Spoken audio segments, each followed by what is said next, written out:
talented SOB, and he's very well spoken, really well spoken guy. There are so many talented people out there that we're not aware of or just learning of. It's incredible, right? Really. Actually just reminded of these guys, the Abrams. There's these brothers from Eastern Ontario. We had them on. Me and Liz had them on. However many years ago it was. Yeah. And they're headlining this big show, this big country show this July. Yeah.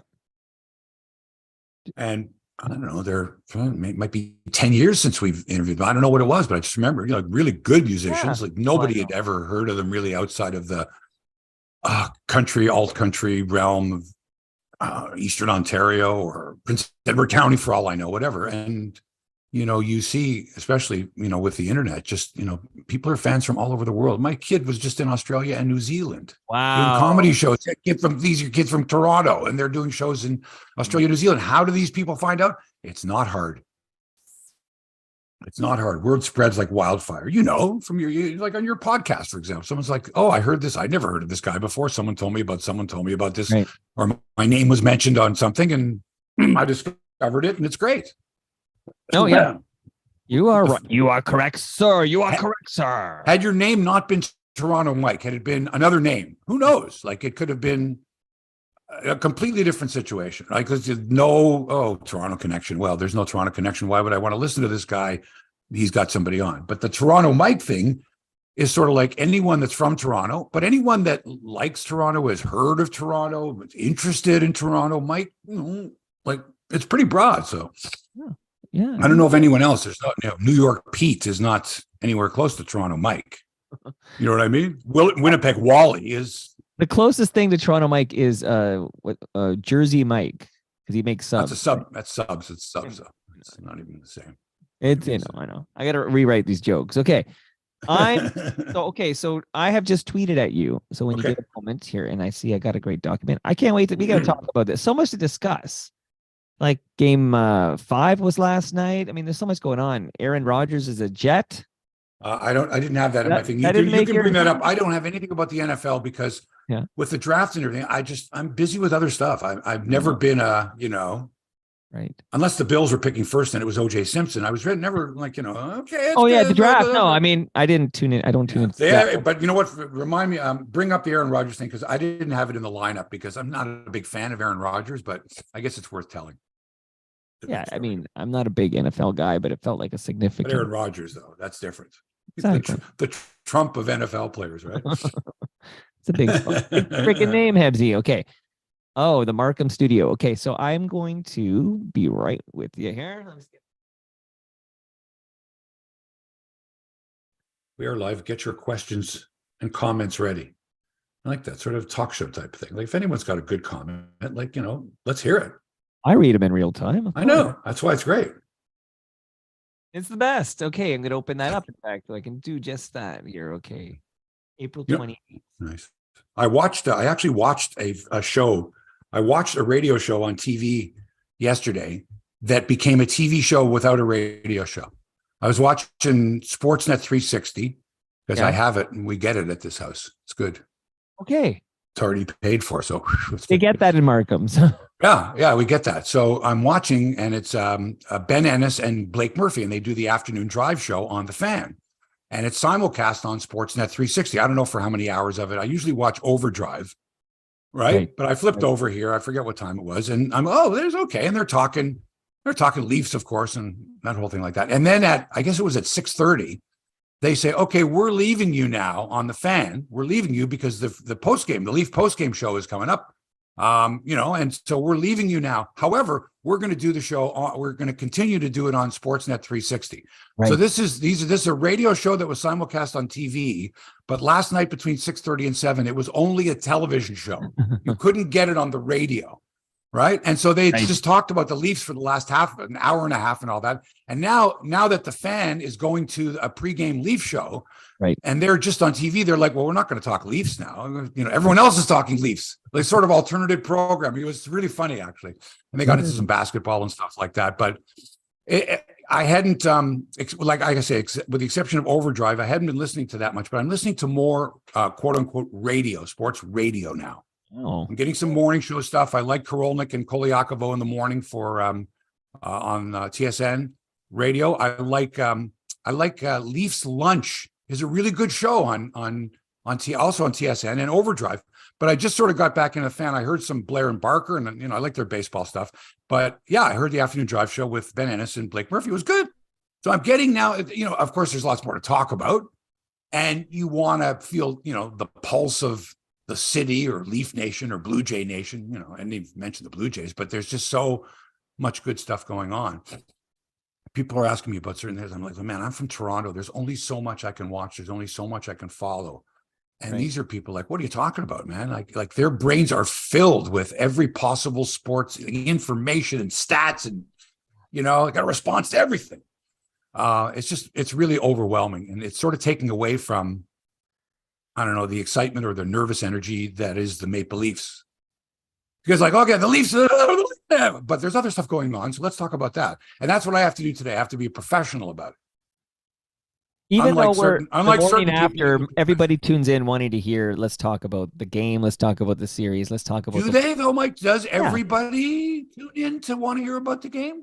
Everybody? Here, let's do a poll. Everybody on the YouTube channel, because we haven't started recording the podcast yet. Right. Let's do a poll. I'd like to know if you don't. Or are there people that are interested in not just the Leafs, of course, it's a given, but of other things to do as well. If not, then we'll just turn this into Leafs breakfast every Friday. Well, no, or I'm not. Jay's breakfast every Leafs, Friday. But... Raptor breakfast every Friday. What do they say? This is playoff time in Toronto. This is. I got it. No, you don't have to explain. And that I'm to looking me. now at your I've been notes. through many of them. It's pretty hockey heavy, actually, as I look. Well, at of course, okay, because I haven't let loose yet with a stream of invectives. I haven't let loose as a fan yet because I'm still, I don't know, sort of half stunned and half resigned to the fact that this is the way it was going to be. You didn't really think that they were going to beat Tampa in 5 games. Did you really didn't think that? Did you? After the way they played in Tampa and got lucky twice, we really didn't. Like, there really weren't that many people, including the Leaf players, that were like, hey, all we got to do is play a crummy game and we'll still beat these guys. No. Okay, wait. No. I don't think there was too much super confidence, right? Had there been confidence, had the Leafs come out there with swagger, had the fans just been so loud, that'd be a different story. But it was sort of like, hey, waiting for the other shoe to drop. What did it take? 26 seconds, Mike? Are we ready to get into the show? Because ready to get now into you got me all riled up. I have a message for Dale Cadeau. Okay, I follow him on social media. He's right now saying basically like, what else is there to say about the Leafs? But I've seen on social media, I don't think Dale Cadeau likes the Leafs. I think he hates the Leafs. So I feel like his opinion doesn't apply here. Like, What did you just do to the show? Dale Cadeau is sabotaging the show? No, I haven't started the show yet. Is this the Dale Cadeau I hate the Leafs show, or what are we doing here? Dale, we know you hate the Leafs. I don't, honestly, God, folks, I don't care if you love the Leafs, hate the Leafs. Yeah, you don't have to love the Leafs. Different about the Leafs. It matters not to me who you root for. It really doesn't. We all love the sport of hockey and all that. You know what you're tuning in here for, right, Mike? Let's get to They're tuning in for Hebsy. Let's get to Hebsy. That's why Gene Velitis tunes in. Okay. Hang on a second. I got to find my script again. Now I've lost it. Why does that happen? If I had all those answers, I'd be a rich man. That's Mike, it was a rhetorical question. It really wasn't directed at you for the specific purposes of I don't know. To it. Okay. Anyway, I answer see by the clock on the wall. I answer all questions. Okay, here we go. I see by the clock on the wall that time for Hebsy on Sports. Okay, we start with the theme. Right. Here we go.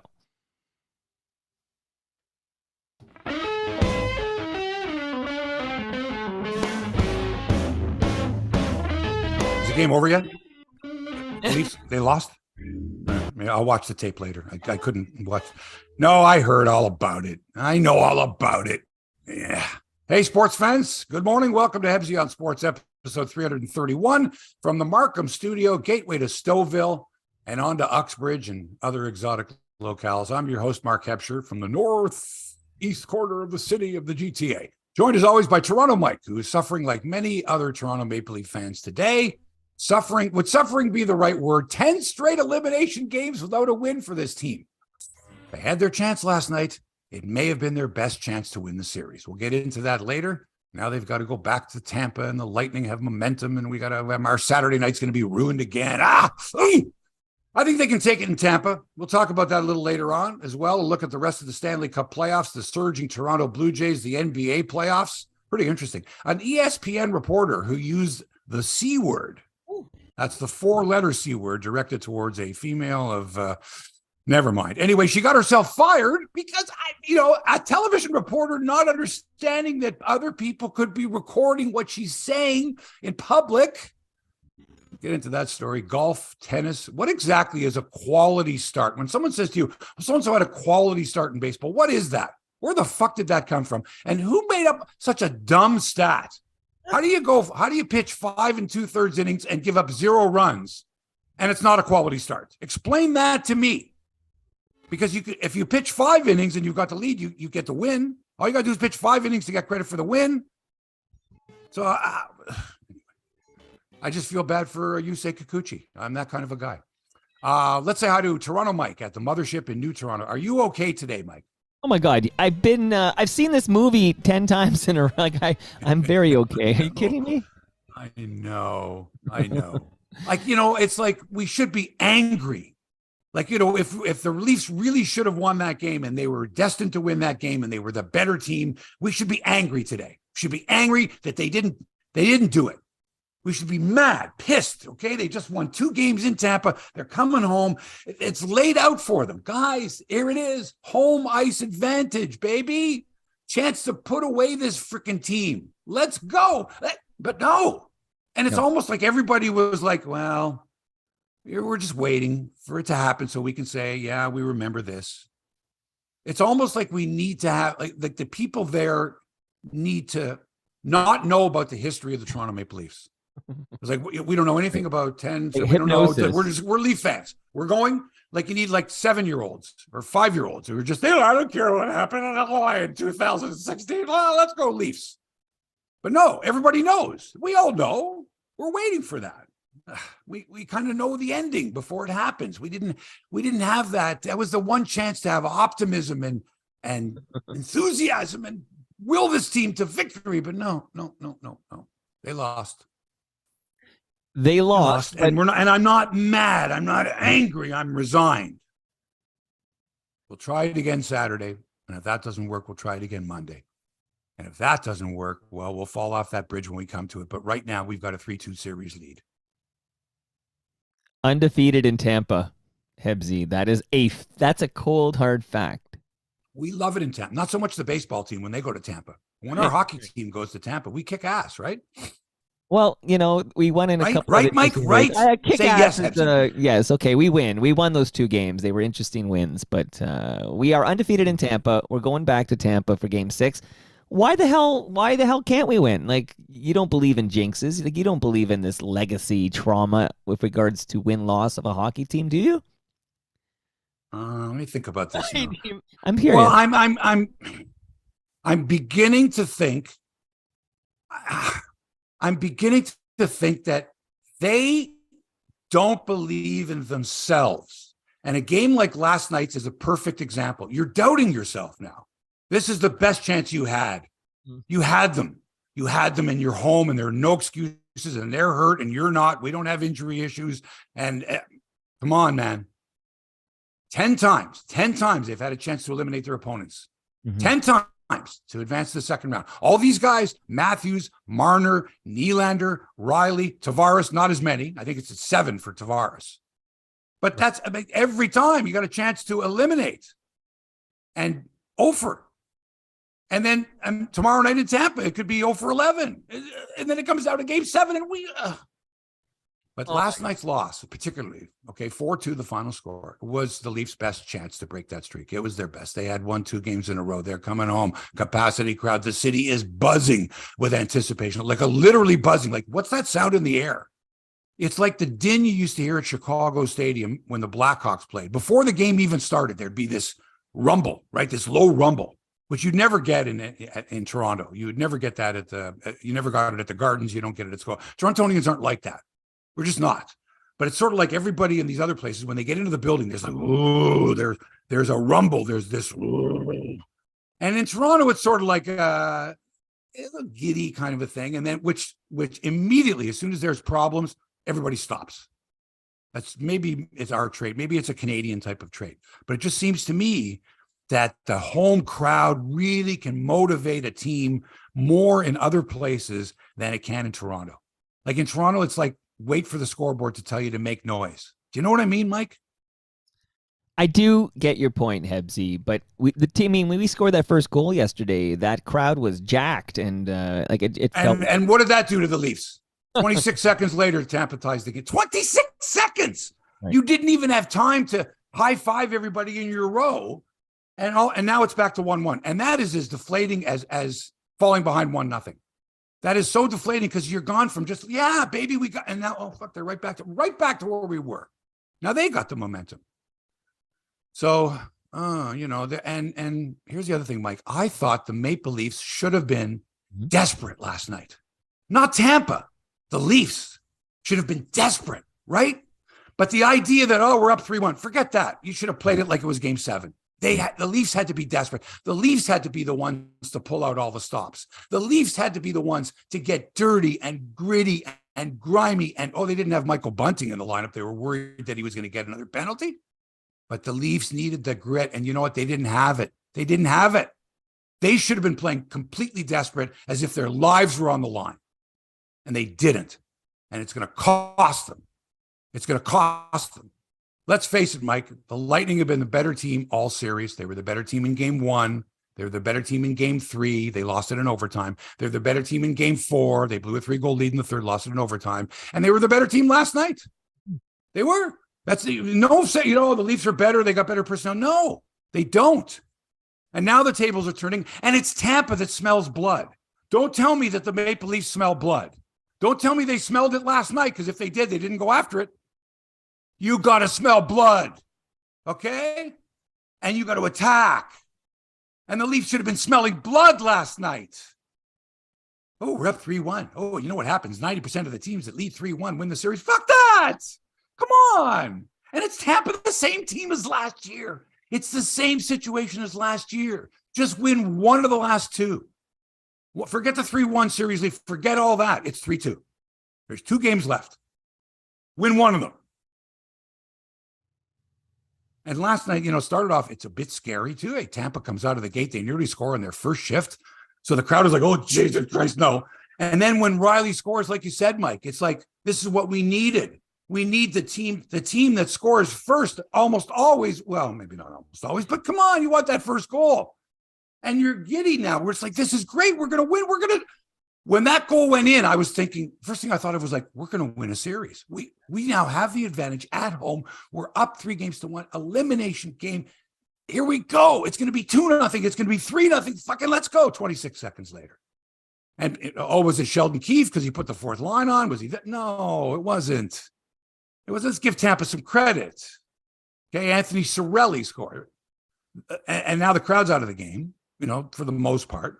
And the Leafs couldn't generate any offense. And when they did, this Vasilevsky guy, who has been a sieve for the first 4 games, now looks like a fucking Vezina Trophy winner. This is all we need. This is why we had to put the game away last night. We had to do it last night because now Vasilevsky's going to get better and more confident. And our guy, Samsonov, is going to get less confident. This puck goes through the legs. This puck he couldn't smother. This one he got lucky. This one hit a post.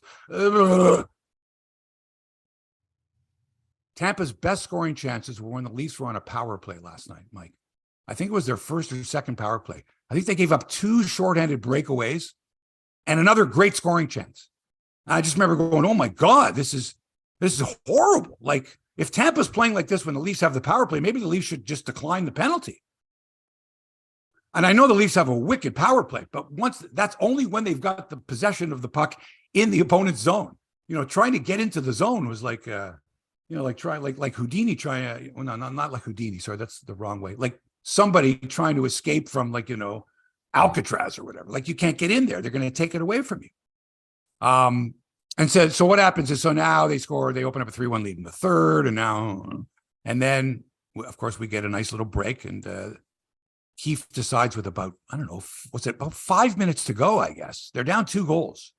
But it might have even been more than 5 minutes, and we've discussed this before. When do you pull the goalie when it's a 2-goal advantage? But anyway, he pulls them about 5 minutes to go. The Leafs get within 1. Austin Matthews scores. So now there's 3.5 minutes to go. You're at home. The crowd is going nuts. You're down by a goal. People are remembering that a couple of days ago, you were down by 3 goals and you scored 3 times in 6 minutes in Tampa against the same team. So the crowd is into it now. This is great. He's out for an extra attacker, right? It's 3-2. And then, I don't know, for some strange, odd, ridiculous reason, the Leafs start, like they iced the puck once and they had to put Samsonov back in goal. You got some people saying, wait a second, don't pull the goalie with, like leave the goalie in until there's a minute and a half to go. Like, why would you pull him so soon? And then Tampa hits the post and Leafs still have a chance. And then finally an empty netter by Killorn ices the game for Tampa. But what I noticed more than anything, Mike, was the line of Stamkos, Kucherov, and Point, along with defensemen Sergachev and Hedman, managed 1 point in the game, and that was Hedman's assist on the empty net goal by Killorn. So essentially, they had no points. Their top 5 players, no points. And they won 4-2. Okay? The Leafs grinders, nothing. They didn't have any because Bunting wasn't in the lineup.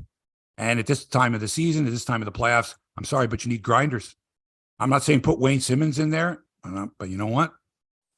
Tampa's taking advantage physically of this team. And I'll tell you what, I know Matthews scored last night and Marner got an assist, but I've seen more of Matthews and Marner on those fucking stupid TV commercials than I see them on the score sheet. I mean, that RBC commercial with him wearing that blazer with that other dude, what the fuck is that? I want to see him scoring goals. I don't want to see him pitching a bank. And if I see Marner taping that fucking plastic fork one more time like it's a hockey stick, give me a break. Why do they run these commercials? Well, there's fucking Mitch Marner eating a salad from Skip the Dishes, and now here's a shot of Mitch Marner live who hasn't done a fucking thing in the hockey game tonight. It drives me nuts. Don't you hate that, Mike? I want to jump on the hate train here, except I actually think Austin's having a pretty good series. Marner too. Like I feel like finally. Where were they last night? At home. Well, Austin did get a big goal. Like, let's not forget. Was it a big goal, Mike? Yeah, it's a big goal. Was you're down, was it 3-1, and then you get the 3-2 with 3.5 left. That's a huge goal that Austin scored. No. It would have been a huge goal had the Leafs scored again and tied it and won it in overtime. Well, yeah, it wasn't. Sure. It wasn't. When you needed him to score was when the Leafs were up 1-0 and he could have made it 2-0 or something like that. So in that case there, it was like, yeah, he had to have it, but okay, about time. Okay, now we're back in the game, sort of, but a little late. Where was he for the first 2.5 periods? Where was Marner for the first 2.5 periods? Where was Bunting? Oh, that's right. They didn't play him. Can I ask you about Bunting? They didn't play Bunting because they were like, what? They're worried that Michael Bunting's going to go wild? No, I think it was the right move because the Leafs are on a 3-game winning streak against Tampa. Yeah, guess what? Right? They needed Bunting in there because he's got some fucking grit. They had none of it last night. None. No spark at all. And if he's not back in the game for game 6, I fucking blame Keefe for this bullshit. The Leafs need a spark. They need a guy who's willing to go into the car, not a guy that's going to break another guy's jaw or that kind of thing. He obviously feels bad about that. He's not going to do that again, right? But they need a spark. They need, right? You got to play with some passion. You got to play with some aggression, right? Leafs are kind of a passive aggressive team, aren't they? Like sometimes they can be that way. But I don't know, man. Tampa, to me, just seems to like they can draw on this experience and toughness, and they're hurt, and it's like next guy up. Dylan Sorelli's playing like these guys. Half these guys I haven't even heard of for Tampa. They're outplaying our top 6 forwards. In Sheldon, what? Sorry, I don't mean to. I have a few. I've been taking notes because you're on fire, Hebsy. Fire, love it. But I got to ask you more about Bunting for a moment here. So, if you're Sheldon Keefe, despite the fact that without Bunting in the lineup, you've now won 3 games in a row. So you're 3 for 3 without Bunting in the lineup. You would put him back in, and this is not with the benefit of hindsight because we can. I would absolutely. I would. Say, yeah, I wouldn't put him in. I would put him in for like Yarncroc or for one of those other guys that hardly plays. I would, man. He can score. He's tough, right? He's got an edge to him. You need a guy like that, okay? Now, I'm not crazy about his antics. I don't like that shit where he pretends to fall and stuff like that. But you got to admit, the guy's got some skills out there. And to be a healthy scratch because, you're afraid to break up this winning lineup, well, kind of backfired on you there. They could have used him last night. And they can use him in game 6. They definitely can. But if you're worried that he's going to get a stupid penalty, then don't play him. Had Bunting drawn back into the lineup for that game yesterday, game 5, and the Leafs lost, you would be spending, I think, 20 minutes of this episode going off on Sheldon Keefe. Why the fuck do you change your lineup when you're on a 3-game winning streak? No, I don't think so. You're talking something pretty insignificant. The rest of the team was all intact. It was the same goalie, the same defense, the same everything else. You're talking about one player. Right? It's just one player. But again, if that one player can add to your lineup, can give you something that you're looking for, what are you looking for in an elimination game? What are you looking for? Of course, you want to score more goals than the other team, but what are you looking for? You're at home. Did you hear the noise every time a Leaf player stepped into a Tampa player and there was a hard check? The place went nuts. Okay? Toronto still appreciates a hardworking team that likes to lay on the hits. We do. We love that. It gets the crowd going. If you can't get the crowd going by scoring, get the crowd going by laying some hits in there. Luke Shen, little shoulder up there, that kind of a thing. Who was it? McCabe. These guys were hitting, but up front, I didn't see anybody plastering guys to the boards. That's kind of Bunting's game there. But we'll see what happens in Game 6. But if we all believe that tomorrow night that there's no chance that they can win, like no chance whatsoever they're going to win in Tampa. Like, forget about it. Just just mail it in and be ready for Game 7 for your next crack at them at home. The Leafs are a better team on the road. You got a better chance of winning tomorrow, than they do Game 7 back in Toronto. I feel the same way. I got to ask you more pointed questions here because this is a big deal in this city right now. What kind of line of questioning is this? Where did you get these questions from? I jotted them down during your rant there. Okay. The second Tampa Bay goal, if you can think back to that second Tampa Bay goal, I thought it was I'm not alone in this thinking, but I thought it was an absolutely horrible goal by Samsonov to allow. Like, to me, it's like, what was he doing? Yeah. And then he seemed to me to be a little shaken after that, like how he responded to that. But that was a terrible goal to allow. He seemed a little off. Meanwhile, you're right about Vasilevsky. Those first 4 games, we were kind of exploiting something very rare, which is a weak Vasilevsky in the playoffs. He looked very average. And then suddenly he turned into the Vasilevsky, it's harder to say, of old in this Game 5. If that it depends which goaltenders show up in Game 6. It always comes down to goaltending in these playoff games. But if Samsonov can't shake off that bad goal he allowed, and if Vasilevsky plays like the Vasilevsky we're used to in the playoffs, we needed Game 5, buddy. We needed to dupe what we did in Game 2. Yes, and remember, without the benefit of Stamkos, Point, Kucherov, Sergachev, these guys scoring at all. Okay, now you're going to go home. You're going to tell me that the Leafs are going to blank these guys on the score sheet? They've got the last change? No. I mean, it could get ugly. The Leafs could lose 7-1 in Game 6. They could, or they could win it in overtime and win the series. And don't tell me it's never happened before. Don't tell me and it's never happened before where they go back for Game 6 and they end up. No, it's happened. Happened last night in the NBA. Atlanta had a chance to go back to Boston for a Game 7. They had a huge lead. They blew it. Boston ended up winning it. They won on the road in Game 6. There's a lot of teams winning on the road these days, Mike. A lot of teams winning on the road. So, I wouldn't be, seriously, I would not be surprised if Keefe and the Maple Leafs are super focused going into Tampa, feeling the good guys. Last 2 times we were here, did we not go into this dressing room? Were we not winners? I mean, you can take a lot from that. And you don't have the pressure. There's no pressure on the Leafs to win this game. There's none. No one expects them to win. Nobody. Everyone expects Tampa to win Game 6. So I'm okay with it. Let's see their best game of the series tomorrow night.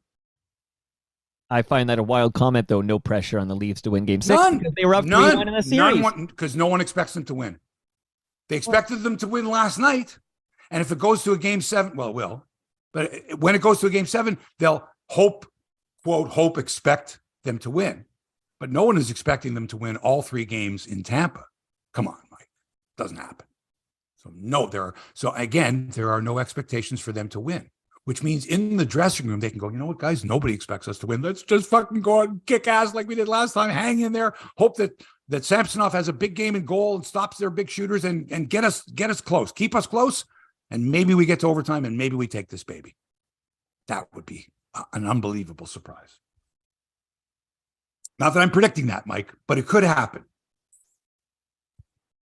Leafs in 6. I've been saying it all along, Hebsy. Leafs. That would be awesome, man. That would be awesome. Wow. What else? It's almost, it's almost sort of like you can't get super mad, but you kind of go, boy, that would have been like, that was the one. Like, you don't want to go to Game 7, but now you got to. But geez, if we only could have put them away last night, what was wrong? Why couldn't we do it? What was the excuse? Where were our scorers? Did we get out coached? We had the last change. How come they had the matchups? What happened with Matthews and Martin? Forget about that power play goal. Or was that a power play goal? No, the net was empty. The net was empty. The empty net, which is the equivalent of a power play goal, isn't it? Similar. Yeah. Yeah. So, okay. So 5-on-5, like, what's the problem? Like, why can't we do it? Like, and now that they've got the last change, it's going to be even tougher. Like, I don't know, man. I don't know. Okay. You want to make a prediction though? No, God, no. No, I don't make predictions. I'm wrong all the time. So is everybody else. Does this remind you of who was the last person you knew that say, I've made the correct prediction there for the Maple Leafs no. Right. Unless you pick the Leafs to lose every fucking series, the last 10 series, and I know people that do because they hate the Leafs. Right. Say, oh, they're gonna lose. But as a Leaf fan, come on, out of those 10 series, like the Montreal series, we were up 3-1. Come on. Yeah, I was going to ask you about Montreal because Montreal, a much weaker team than this Tampa Bay Lightning team, and we couldn't close that deal. But remember, there are new parts. Let's just remember, it is a new goalie. There's Riley. There's O'Reilly. Sorry, but there are new people. There's different people on this team. It's not. Yeah, the core is intact, but I mean, where were our scores? Where was Nylander? Where was O'Reilly? Morgan Riley scores your goal, and Matthews on that 6-on-5 or whatever. I mean, you got to have more. Come on. I know. Like Bunting can score. He can score. Everybody's excited. Oh, Matthew, the whole series on the shoulders of Michael Bunting. Okay. Matthew. I'm not saying to replace Nyes. I'm saying to replace one of these other dudes. That's the fourth line guys, Ashton Reese or Achari, or come on. Can't take Kerfoot out though. He's overtime hero from overtime. No, Kerfoot. No, because Keefe loves Kerfoot. He loves Kerfoot. But you can take one of your bottom six forwards out there and put Bunting in there. It can't hurt you. It's not going to hurt you. I would be. I don't know, Bunting 30 goals this year or something. Yeah, he could score. He could play. Right. Let's take away that other thing. It's same as Kadri. Like when Kadri came back from suspension, was it we're not going to play Kadri because we're afraid that he's going to get another suspension? No, it was like, one he got suspended for the rest of the playoffs, didn't he? He never came back. But the dude was a 30-goal scorer. He was a 30-goal scorer, and we ran him out of town. We were 3-0 without Bunting in the lineup. I don't think you changed the lineup. I think Keefe did the right thing there, but. We'll see what happens in Game 6 with Bunting in the lineup. We'll see what happens. Again, if you need to score goals and you've got a goal scorer that's sitting up in the press box, like Wayne Simmons, different story. Okay, we understand. Well, he's going in the game, but okay, I get it. Last time you were in Tampa, go with the same lineup. Hope for the best. Maybe they feel Tampa is like a second home to them. I don't know. We'll see. Elsewhere in the Stanley Cup playoffs. Not that I care about any of the other series. Kind of a little bit, I guess, maybe. The Winnipeg Jets eliminated by the Vegas Golden Knights in 5 games. Winnipeg won the opener, and then Vegas 4 in a row. See you later, Winnipeg. Final score 4-1 in the game. Final score in the series, 4-1. Vegas dropping the opener at home. And people, hey, the Jets. Ooh, Rick Botus has got his team. No, they had injury situations. They never were right this year. They kind of squeaked in. They weren't impressive looking. Near the end there, they got in as the last wild card team, and then they got beat by the division winner. Like Vegas won the Pacific Division. Pacific Division might be the best division in all of hockey. Vegas, Edmonton, Los Angeles, Seattle. Yeah, pretty good. Wow. So Winnipeg's out. They're done. In the East, you got New Jersey, who dropped the first 2 games at home against the Rangers. They've won 3 in a row now, including last night's 4-0 victory behind goalie Akira Schmid. Now, it's okay, Mike, if you've never heard of Akira Schmid, but Akira Schmid was the goalie that took over when Jersey was down 2-0, losing the first 2 games at home. Their goaltender, Vitek Vanacek, he got bombed in those first 2 games. They pulled him, they put in Akira Schmid, and they've won 3 in a row.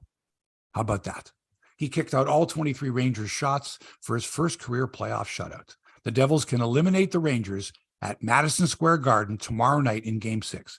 Madison Square Garden, the world's most famous arena. Right, Mike? Yes, guy.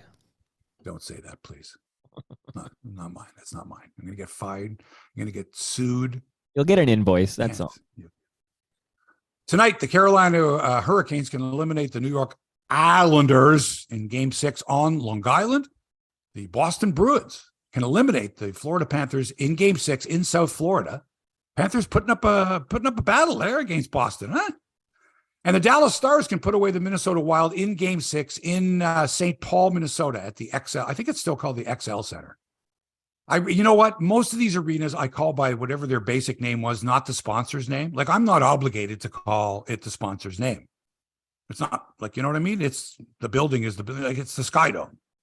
I don't have to call it the name of the guy that runs the telecom company. Fuck that.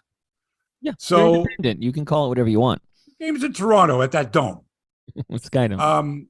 Anyway, the game's it's in St. Paul. It's at whatever the fuck the arena's called. It's in St. Paul, Minnesota. And the upstart Seattle Kraken can eliminate the defending champion, Stanley Cup champion, Colorado Avalanche tonight in Game 6 in Seattle. And I'm going to name the arena. It's called the Climate Pledge Arena. It's supposed to be one of the most beautiful arenas, modern, fabulous, and I dig the name.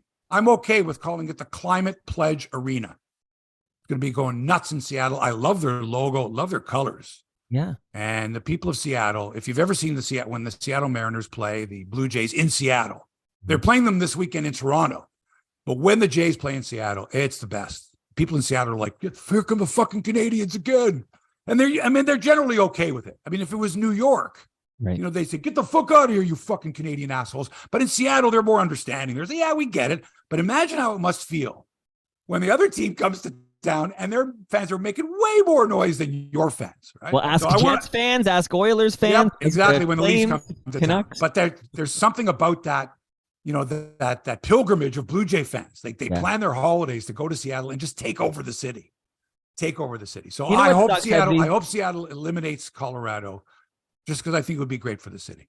But you know what does suck from a Leafs perspective? That, you know, here we are, I don't know how many years, 2004, what is that, 19 years ago? So it's been a while since we had a second-round game. But we have to watch these new teams like the Vegas Golden Knights and the Seattle Kraken win playoff series. Like, they didn't have to suffer at all, these fans. Meanwhile, they haven't won anything yet. Like Vegas has. They've already done this, right? They've got to Seattle's still got to win 2 games in a row against the Colorado Avalanche, the defending Stanley Cup champs. So it ain't over yet, but no, I know, but don't ever, they're on their way to, because they go one more game to eliminate. They were saying that about the Leafs. Now, just one more win. There's one more win. And the Leafs are, you know, they're on their way. Tampa is on the brink of elimination. Mike, if someone said to you, you're on the brink of death, you'd fight pretty hard to stay alive, I would think. So when people start saying shit like that, you read that stuff, it's like, oh, really? We're on the brink. We're going to be eliminated. It's just a matter of time before we're eliminated. No. The NBA playoffs have been pretty crazy this year, too, even without the Raptors involved. The Miami Heat, if you recall, they got the 8th seed. They lost their first play-in game, Miami. Like, they were the 8th seed. Well, guess what? They're in the second round. They eliminated the top seed in the East, Milwaukee, the other night. And after the game, a reporter asked Giannis Antetokounmpo if he felt that this season was a failure. And Giannis said, hey, man, you asked me the same question last year when we won it all. And he composed himself. I was really impressed with this. He composed himself. He said, look, man, I don't want this. I think the guy's name was Eric, the reporter from The Athletic. He said, look, I don't want this to be a personal thing, but a failure. Was Michael Jordan a failure in the years when his team didn't win the NBA title? Like, he won 6 of them, but was he a failure? And then he says to the reporter, did you get a promotion this year? The reporter's like, well, I'm asking you the question. No, did you get a promotion this year? And the reporter said, no. He goes, okay, does that mean you've failed in your job because you didn't get a promotion? Now, I thought this was very thoughtful, very human, besides being very articulate, but just very well thought out. It wasn't spur of the moment, oh, you suck. It wasn't knee-jerk. He took his time. He thought about it, and he thought, failure, right? Now that's a legit question when you're the number 1 seed, the defending champion, and you're expected to beat the number 8 seed. It is a failure. I mean, yes, the question it was a good question, mm-hmm. but the way it was phrased, the timing of it, anyway, I've been to enough of these before, and it didn't used to be like this. Folks, you used to be able to ask the guy on your own without everyone in the world listening. You could ask a question. But in a scrum situation or in a situation like this where it's a podium and it's a pool feed and a disembodied voice says, how does your feel? I've been there before, right? You're on deadline, whatever it is. But what you want more than anything else is you want to elicit an answer that is an interesting answer, that's quotable, that's not a, oh, well, we'll try it again tomorrow. Nothing worse than asking a good question or just asking a question and getting your standard blah, blah, blah line. But I think this reporter was surprised at the length of the answer and just how thoughtful the answer was. That's what I'd like to see more of. All right? I want to see more of an athlete. And remember, this is 10, 15 minutes after the game's over and you've just been eliminated. Right? I thought his demeanor was very calm. I thought the fact that he said, I don't want to make this personal, but you're talking to me as a human being, asking me, do I think I'm a failure? And it was really an interesting point. And he got roasted for it on social media, right? Like people are like, come on, you're a failure. You guys suck. You should have beaten the number 8 seed, blah, blah, blah. Shit like that. And he didn't see it as a failure. And because of that, people were like, well, what kind of an athlete are you? You should be pissed. You should be angry. You should be, I can hardly wait to get back at them. We're going to make it happen. No, humans aren't like that. We don't do things like that. If you're in the midst of a failure, okay, or there was a death or something like that, you don't just say, I'm going to turn it around right now and live. You need time. Okay. Objectively speaking, though, for the number 1 Milwaukee Bucks, and my buddy Jason Porwando picked them to win the NBA championship and he was very confident too. Going out in the first round like that, objectively speaking, absolutely 100%, that was a failure by the team. Correct. It's not a personal failure, but the team failed. Correct. Okay. I don't disagree. Right. I just thought the answer was very cool. Yeah, that's a good. I'd like to see more people answer kind of that way. So, listen, it's over with now. Did we suck? Yeah, I guess we did. Was it a failure? Well, if success would be, winning the first round, just the first round. Right. Forget about winning the NBA title. Right. Just the first round. Like, in other words, if they went to the NBA finals and lost, would it also be considered a failure? Sure, by some people it would be because they won it last year. So those are the expectations. Dumb question. It's either success or it's failure. Not a dumb question. Well, I think not a dumb question. A question that is trying to elicit an answer. And even Giannis said he never said it was a dumb question. He said that was the wrong question. In other words, maybe the question should have been phrased differently. Well, hey, we can't all phrase a question in front of the world. When we're under the gun, like they point to you and go, okay, go question. Like nobody's that cool to say, yes, I've got a question here that I've prepared and here's the question. It's like, you got to blurt this question out in a few seconds because there's a bunch of other people waiting to ask their questions. And you only get one question. What is it? Okay. Been there, done that. How do you feel? What's your team feel? What's that like in the locker room there? Do you think it was a success? Do you feel like a failure? All that stuff. Elsewhere last night, the Boston Celtics eliminated the Atlanta Hawks, storming back to win 128-120 and taking the series in 6 games in Atlanta. Tonight, the Golden State Warriors can eliminate Sacramento. They're up 3-2 playing in San Francisco. The Lakers can do the same to the Memphis Grizzlies as Game 6 goes tonight in LA. Lakers up 3-2. Clippers have already been eliminated. Oh, Kawhi, my knees. Paul George. Oh, my God. Never saw 2 superstars so injury-prone, Imagine being a Clippers fan. Talk about failure. He as a Clipper, Kawhi has, I believe, won fewer playoff games than he did as a Raptor. Yeah, he's hurt. Yeah, because it tells you how well we treated that with the load management. That was the famous. Aren't you glad we didn't sign him? Seriously, I don't know. Think about it, Mike. He'd only play 50 games a year, maybe. I guarantee you, if he would have re-signed with the Raptors and I would have bought tickets, every Raptor game I had tickets for, he wouldn't be playing. But the playoffs are all that would matter, right? What did he do in the playoffs this year? Well, thank you. Thank you very much. Let's look back. Should we have signed Kawhi Leonard? Spent all that money? I would have done it. I would have done it. He'd be on the bench. His nickname is fucking Street Clothes, Kawhi Leonard. Street Clothes. Misses more games than he plays. Has been. Second round begins tomorrow in the end. Here's the other thing about the NBA. Okay, as soon as you can play a second round game, let's go. We're not going to wait for the first round to end. Right. We go. I like that. NHL waits around. Right. Let's wait. By the way, again, I think Edmonton's got to wait. Edmonton played Tuesday. They won Game 5. They're up 3-2. They got to wait till Saturday. Yeah. That's weird. Like, what the fuck is that? Anyway, back to the NBA. The Knicks, my New York Knicks. I don't want to say my New York Knicks, but I followed the Knicks for many years. I feel for the Knicks, kind of like the way with with Maple Leafs. It's been a lot of years since the Knicks have won a series or done anything in the playoffs. And you got to go back to 1973. Okay, the Leafs is 67. The Knicks is 1973 since they last won a championship. That's a long time, Mike. So the Knicks, who eliminated Cleveland, host the Miami Heat in their best of second round series. I like the Knicks to take that one. Miami was the number 8 seed. Knicks were 5. They beat the 4th seed Cleveland. So that's Sunday, Knicks and Miami game 1 of the second round. Then on Monday, the Boston Celtics host the Philadelphia 76ers to tip off their second round series. That'll be fun. The Raptors will take their time in a search to replace head coach Nick Nurse. Among the candidates, and there are many, is Becky Hammon, who was an assistant with the Spurs for 8 years and is currently coaching the Las Vegas Aces of the WNBA. Becky Hammon is a woman.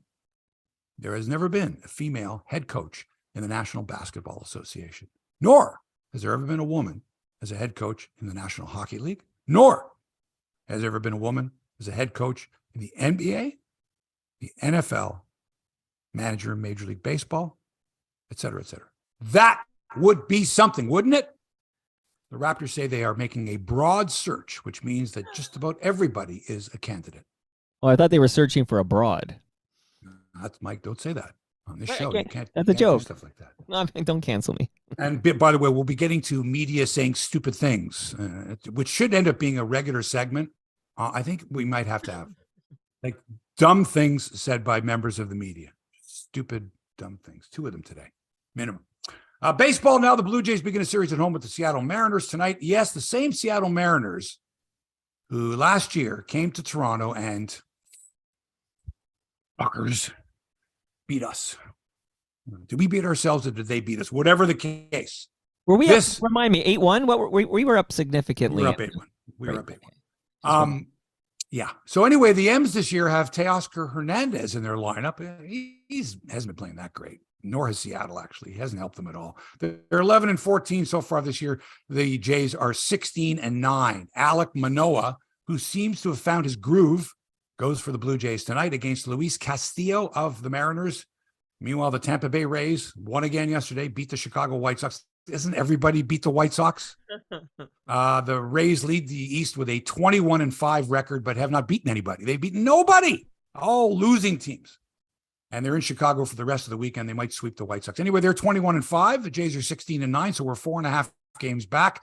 And it looks like the Jays starting pitching has come around because earlier this year, we wanted to kill both Jose Barrios and Yusei Kikuchi. Just wanted to murder both of them, send them away. What are we wasting our time? He pitched well again. They've blossomed before our very eyes, which just goes to show you in a couple of games, you just don't know. It's early. People get upset. Get rid of this guy, fire that guy, trade that guy. Take it easy. Take it easy. As many have said before me, it's early. For Christ's sakes. The other night, by the way, this is what pissed me off, and they have this on the game. Yusei Kikuchi's run of, I think it was 6 straight quality starts came to an end. So they go, he broke his streak. Oh, there's Yusei Kikuchi. He goes 5 2/3. He gives up 0 runs, but his streak of quality starts has been broken. And I'm like, who the fuck came? I'm fucking tired of this quality starts. Right. So I'm like, I don't remember when I was covering the game ever mentioning quality starts. Like, I don't remember ever saying, Dave Stieb with a quality start. Mm-hmm. And so some sports writer back in the 80s decided that for his purposes, he wanted to come up with a stat that where he could make a quick notation and go, oh, that was a quality start. That was a quality start. That was a quality start. So this Yutz, I don't even know who the fuck his name was. He came up with this.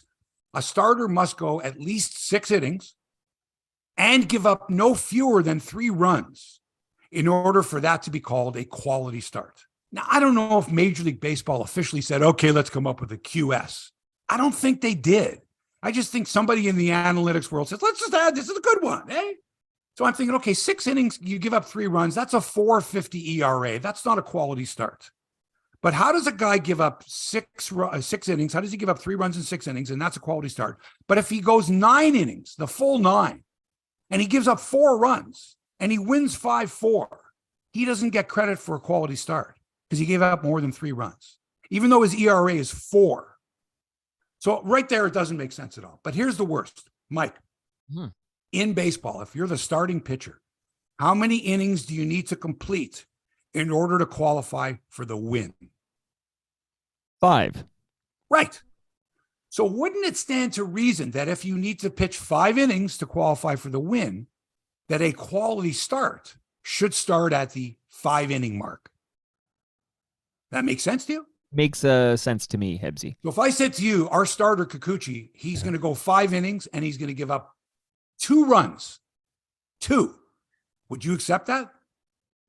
That is not a bad start. As a quality start, would you accept that? Yeah, he gives up 2. Hang on, he gives up 2 runs in 5 innings versus 3 runs in 6 innings.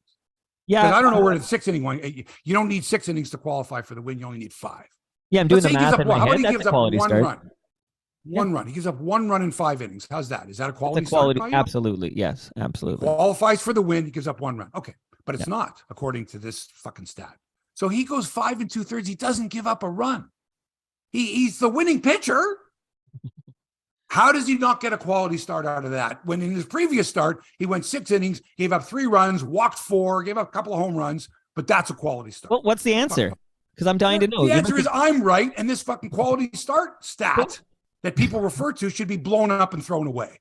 And if my buddy Scott Carson is listening, okay, please, Scott, when you're doing the Jays games, don't put up this quality. I don't know if it's your fault or whatever. Please don't put up the quality start thing. Please do not put up last 6 starts, quality starts. Don't. Because if you do, you have to put up 5 2/3, no runs allowed. You have to. That's a quality start. So what is the reason, though? You must have dug into this. Like what? There's no digging it. They came up with it. This Yutz came up with it in the 80s, and now people start referring to it because we have to have more and more stats that make no sense.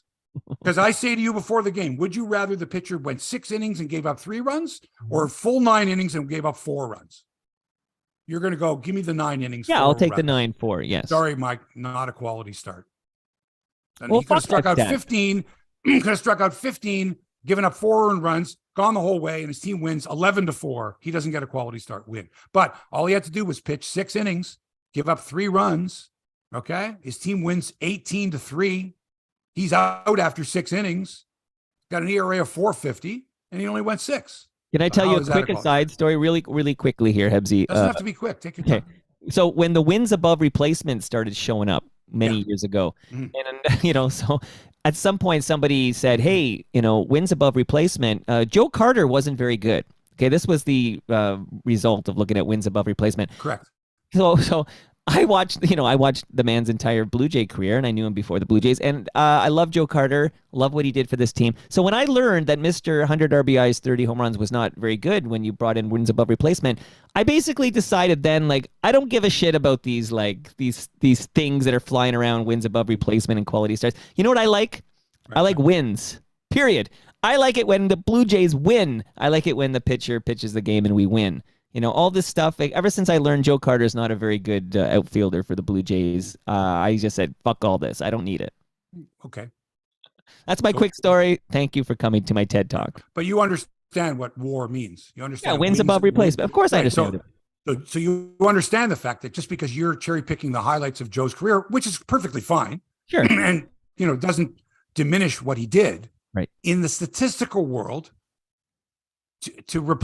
for Joe Carter to replace an average player, he wasn't that much better than. Oh yeah, and remember, the average player, Mike, average. Yeah, but all you're doing is explaining wins above replacement. Yeah, you're explaining it again. So if you looked at his whole career, the stats say that Joe Carter, while he was a great clutch player and did have 30 home run and 100 RBI seasons, he wasn't as great a player. And I don't know what his WAR was, his career WAR versus somebody else. Right. But is he in the Hall of Fame? No, he's not. Is there a reason he's not in the Hall of Fame? Yeah. He was a very good player, but he wasn't a Hall of Famer. Has his WAR been 20 points higher, he might have been a Hall of Fame. I don't know. Anyways, fuck these stats. Let's No, but go. I get it, Mike, because you're a Blue Jays fan and you're looking at Joe Right. Carter and saying, "Hey, he's I'm better looking than to that." be In my eyes, entertained. I in don't. It my just eyes. ruins it for me. I In my- enjoyed watching Joe Carter as a Blue Jay, and it ruins it for me to look at these. Well, then don't look at the stats, because I got news for you, Mike. Yeah, which is why I when don't you care about watch the quality games, starts. when you watch the games, does anybody bring up WAR when you're watching? Does it in the stats box? Do they No, go, you don't and here's see a too much. Boba and he's got a WAR of 3.1? No, they don't. Not So too don't often. worry about it. So Don't fuck the take it quality personally. start. All this is to say, I don't care about quality starts. Nor do I. And if you're going to change it, just make the stat more legit. In other words, if you need 5 innings to be a winning pitcher, then make the stat begin with 5 innings. In other words, if you go 5 and you give up 2 runs or less, that should be a quality start. Or 1 run or less, that should be a quality start. Eugene Velitis, a fan of yours from Vancouver, I believe, British Columbia, Canada, wants you to know that this episode has been a quality episode. So it's a quality episode according to the new metric. So what's the criteria for a quality episode in the podcast world? Okay, let's get He'll some get back to criteria us with here. that. Yeah. And while you're thinking of that, let me tell you this great story, because I love doing these stories because, look, I was in the media, in the mainstream media for many years, and I did, my share of stupid things, like dumb, saying the wrong thing, asking the wrong question in a press conference, being told to fuck off by Mike Milbury because I asked a question that he didn't like. I've been through a few things like that. And yeah, there have been a few times where, I've been at odds with other members of the media. Ask Joe Tilley. Things happen, right? But I can tell you this right now. I never once called a reporter a fucking prick or a fucking cunt, ever. And ESPN has fired baseball reporter Marly Rivera after she called another reporter a fucking cunt in front of dozens of fans who were trying to get Aaron Judge's autograph at Yankee Stadium, and many other reporters and people that had cell phones where you could record video. Mike, she had a scheduled interview with Aaron Judge. Another reporter by the name of Yvonne Gaeta according to Rivera, tried to muscle in on the interview, or tried to get an interview with Judge. And you can see in the exchange, if you want to find it, here's Rivera saying in Spanish, she's talking to this other woman. Oh, you speak English, whatever. And then, the other woman went to go towards Aaron Judge, and Marly Rivera was like, hey, he's mine, or whatever. And then you hear her plainly say, F and C, like, yeah, clear as day. So what happened was the video of this exchange, kicked off a probe by Major League Baseball's Office of Investigations. And after the league shared its findings with ESPN, the network's Human Resources Department launched its own inquiry, which culminated in Rivera's dismissal. Reporters said that last year, Rivera flipped off another reporter and called her a white bitch after the reporter attempted to take a picture of a group of players Rivera was also trying to photograph. In a separate incident, she called another reporter a fake Hispanic. Both incidents were reportedly witnessed by multiple people. For her part, Rivera said she was being singled out due to previous, quote, professional disagreements she has had with multiple people. Postscript to the story, Mike, the reporter that she got into it with, and not the first reporter, but this Yvonne Gaeta, happens to be married to an MLB executive who is a vice president. That shouldn't have anything to do with it, because other reporters, as I said, one she called a white bitch, the other she called a fake Hispanic. Neither one of them had any relationships with Major League Baseball people. She's had run-ins with MLB before. She's out at ESPN. She just gave a terrible analogy, but she gave ESPN the loaded gun, right? Like, I've seen this in media. Sometimes if you want to get rid of somebody without having to pay great severance, these things come in handy. Meanwhile, it was brought to my attention by a member of the mainstream media, who shall remain nameless, of a tweet by someone, and I didn't follow this person, but it's a TSN personality. Her name is Marissa Roberto. And in this one tweet, this is from earlier this week, her tweet is, quote, now that I'm unverified, I guess all these verified people, like everybody who had blue check marks, journalists, whatever. Yeah, if they didn't pay they didn't pay the whatever. So anyway, this is her tweet. Under the head, Marissa Roberto, TSN personality, bar down, her title. Now that I'm unverified, I'd like to remind you to wash your asshole. See you at the video game awards tonight. So TSN personality. So Mike, if you're TSN management, number one, how do you not react to this tweet by a TSN personality with 28,000 followers? How do you not know about it? How do you not have it taken down? Just very unprofessional, in my opinion. Can I ask a question? I don't know this girl, yeah. But why would you? What's all that about? That's pretty unprofessional. So I'm hearing it now for the first time, but so I braced myself to hear the tweet because I'm pretty good at like picking apart what's wrong with the tweet, right? So there's no hate, there's no nothing. No. So what it is you think it's unprofessional, but it's in the bar down universe. I don't think there's anything offensive about that tweet. Like I'm A-okay from. I don't think you want Elliot Friedman sending that tweet, but but it's okay if another TSN personality does. It depends what you do at TSN, right? Like I don't think you want Dick Router to talk about washing your ass. That to me, look, Mike, it's distasteful. There's no reason Did it for offend you? Did it offend you? Yeah, there's no reason for a professional to be writing that under your thing. You know, but did it offend you? I'm curious. So if you were running TSN, you'd be okay with it. So she tweeted that I'd like to remind you to wash your asshole. It's so it's okay for her, but it's not okay for every other TSN personality that you know. Should we mention the names of other females or males or young people at TSN? And to me, the bar down universe is kind of that kind of style, right? It's meant to be more TSN. Edgy. Yeah, but she's not on TSN, right? What does she do on TSN, the television? Mike, I don't know, but on her Twitter feed, it says TSN personality. That would be TSN, the Sports Network, Bell Media. So if you're her boss, but answer this question, Hebsy. I'm very interested. So you're okay with it. I'm not okay. I'm okay with it. I think it's very unprofessional. Well, then unfollow her. And I don't know what the bar down universe it is. I just know that it's TSN, and I don't think Jennifer Hedger or Darren Detition or just about anyone else. I don't think would. So is it the word? I'm just curious. What about that tweet upsets you? Like the idea, wash your asshole. Mike, if I have to explain it to you, okay, would you like? Is this something you would tweet out?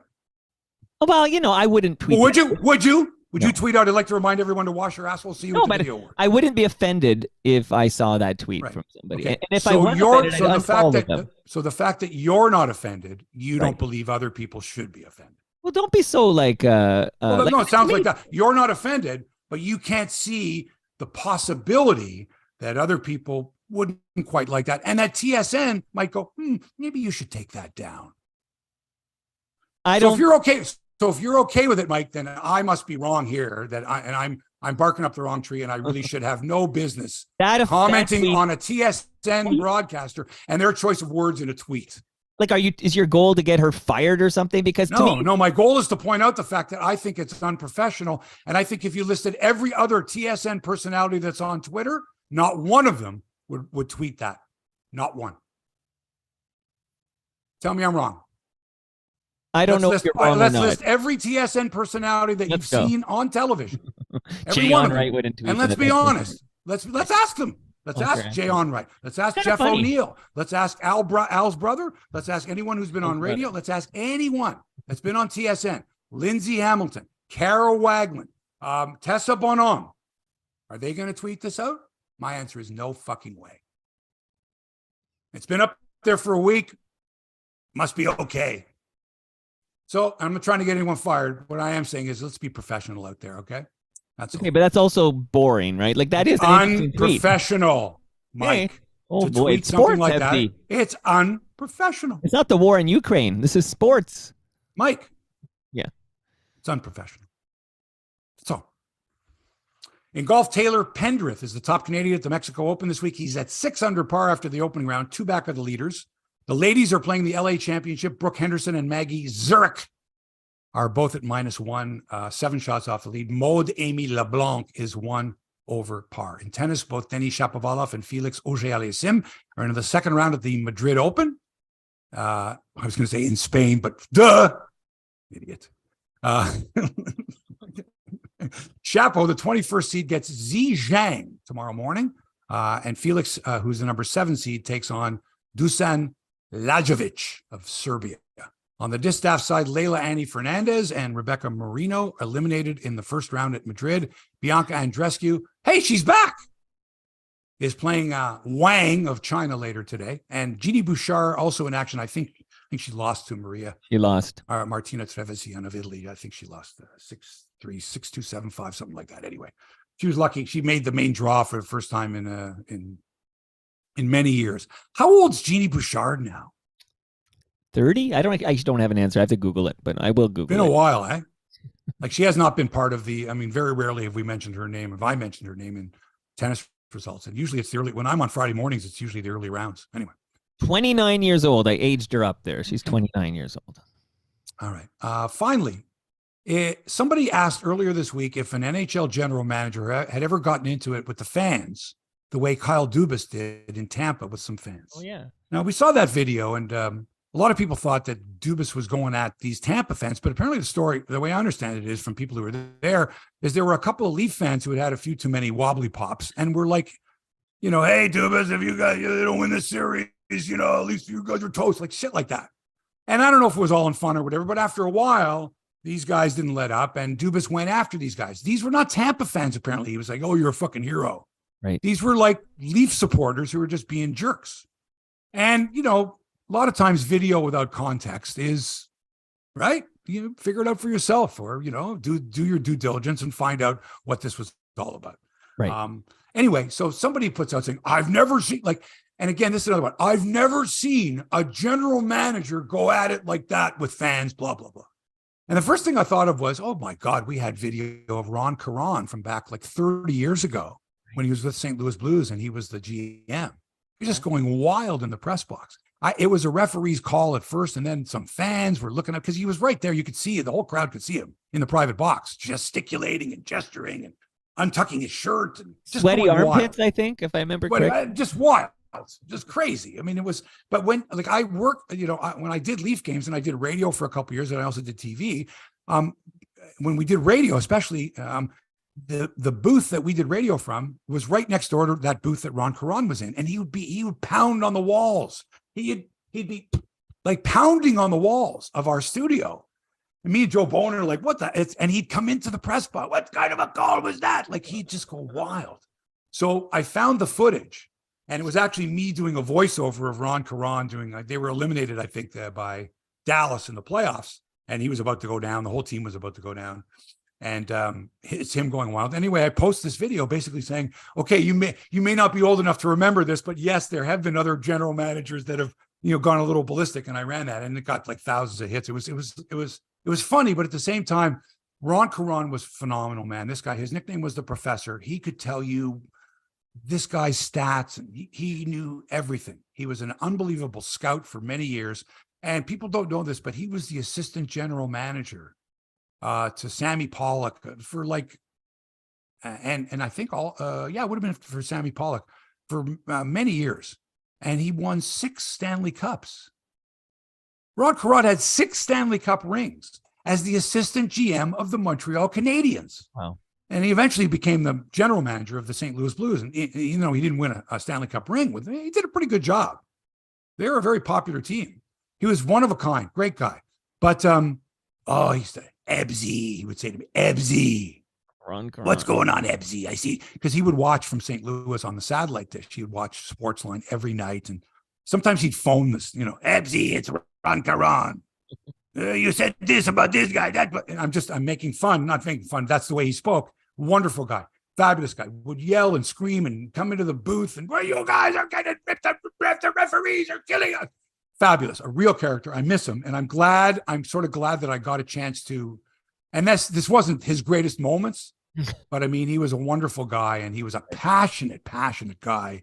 And he would get into these run-ins sometimes, and very entertaining guy.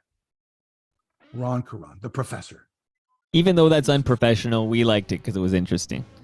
So I'm still kind of I'm disappointed in you, Mike, that you don't think there's anything wrong with him. Well, asshole's not that bad a word, Hebsy. And if you don't like it, easy to unfollow somebody on Twitter. Oh, I don't follow this person. It was brought to my attention by someone else in the mainstream media who didn't want to bring it up because that looks like, sort of not sour grapes, but like, I don't know. People in the media criticizing other people in the media? No, it doesn't happen. You can't do that, right. because your boss, somebody who's like being racist, or yeah. What do I say? Your boss at Rogers might not like you saying something about that person's boss at Bell or whatever, right? So, but I'm glad I know now that you think it's perfectly fine. So make sure that your sons and your daughters see that tweet and let them know that it's okay. I want my kids to wash their assholes, Hebsy. Exactly. But no, you want your kids to tell other kids, don't forget to wash their asshole. Good advice, I think. That's it for this edition. Hebsy speech. 331, episode 331 of Hebsy on Sports. Thanks to Toronto Mike for production and inspiration. Hit him up at Toronto Mike and listen to his excellent podcast. And as always, thanks for allowing us into your headspace. We're back with another episode of Hebsy on Sports next week. Until then, have a great weekend. So long for now. And don't forget to wash your assholes. Stop it.